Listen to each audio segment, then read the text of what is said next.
Pantalone crnogorske tradicionalne nošnje bile su originalno bijele boje, izrađene od vodootporne tkanine čoje i grubog platna. Krojem su bile široki u struku, a uski ispod koljena, te su bile spojene sa čarapama kanapom kako se ne bi razdvajale.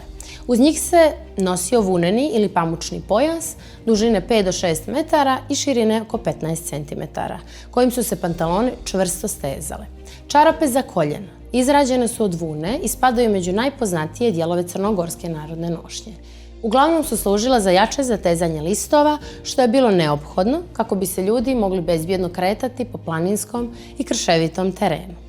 Ženske čarape, dokoljenice, također su imale funkciju čvrstog stezanja listova radi sigurnosti nogu. Poznate čarape za žene, zvane bjecve, bile su napravljene od vune. Gornji dio bio je crven i crn, dok je obruč čarapa bio optočen tamno plavom ili crvenom bojom. Zamisli da vijest o nekom događaju čekaš mjesecima, pa i godinama. Danas stiže za nekoliko sekundi. Kako je Crna Gora prošla put od rukopisnih knjiga do digitalnih portala? I gdje u toj priči počinje sve? Priča počinje krajem 15. vijeka, kada Đurđe Crnojević donosi štamparsku presu iz Venecije. To je bio ogroman korak. Crna Gora dobija jednu od prvih štamparija u ovom dijelu Evrope. Već 1494. izlazi Oktojih prvoglasnik, prva štampana knjiga. To nije bila samo knjiga, već početak pismenosti i organizovanog širenja informacija. Ipak, tada još nema novina, niti masovne komunikacije kakvu danas poznajemo. Pravo novinarstvo u Crnoj Gori počinje mnogo kasnije, 1871. godine izlaskom lista Crnogorac.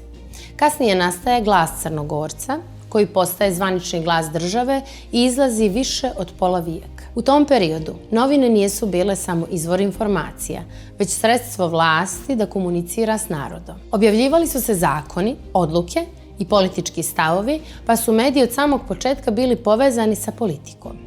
Početkom 20. vijeka dolazi do važnog trenutka. 1905. godine Crna Gora dobija prvi ustav i zakon o štampi. Na papiru štampa je bila slobodna i cenzura zabranjena. Međutim, u praksi je situacija bila drugačija. Ogroman dio stanovništva bio je nepismen i nije mogao ni da koristi tu slobodu. Ipak, ubrzo se pojavljuju novi listovi poput Ustavnosti, Narodne misli i Slobodne riječi, od kojih su neki prvi put otvoreno kritikovali vlast. To je bio početak stvaranja javnog mnijenja. U periodu između dva svjetska rata medijska scena se razvija, ali nestabilno. Mnogi listovi brzo nastaju i isto tako brzo nestaju. Politički uticaj je jak, a sloboda medija ograničena. Nakon Drugog svjetskog rata dolazi potpuno drugačiji sistem. Mediji postaju dio državnog aparata. Dominira jedan dnevni list, Pobjeda, koji decenijama oblikuje informisanje građana. Uz njega postoji državna televizija i radio. Informacije su dostupne, ali kontrolisane. Postoji jedan dominantan glas i jedna verzija stvarnosti. Promjene dolaze tek 90. godina. Uvođenjem višestranačja i padom starog sistema dolazi do prave eksplozije medija. Pojavljuju se nezavisni listovi, poput Monitora, a kasnije i Vijesti i Dan.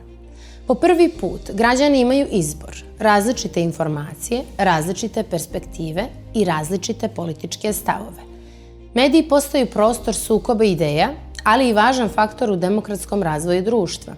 Država u tom periodu donosi nove zakone koji omogućavaju osnivanje privatnih medija, strana ulaganja i razvoj tržišta. Počinje transformacija državnih medija u javne servise koji treba da služe građanima, a ne vlasti. Uvode se evropski standardi, jača profesionalizam i razvija se svijest o važnosti slobode izražavanja. U savremenom dobu Crna Gora ima pluralistički medijski sistem, mnogo medija, mnogo glasova i mnogo informacija. Međutim, tom slobodom dolaze i novi izazovi.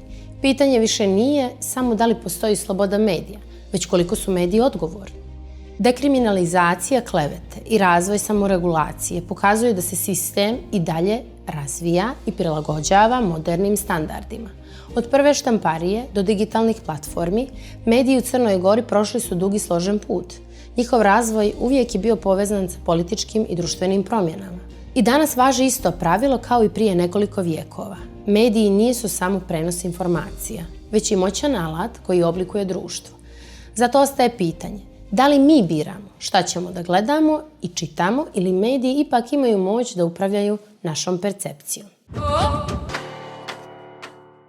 A da jes, baš mogu mediji da utiču na mene od 100 godina. Pušti me Oli. Sigurno je neko od starijih ukućana to prokomentarisao. Na konto toga, najčešće uzrečice Crnogoraca su čuš ili jada. To je jako teško objasniti, ali ima neko značenje kao, na primjer, taman posla. Po vas dan, po cijeli dan. Čegović si, kako se prezivaš. Makse ili pušti me Oli, skloni mi se ili ostavi me na miru.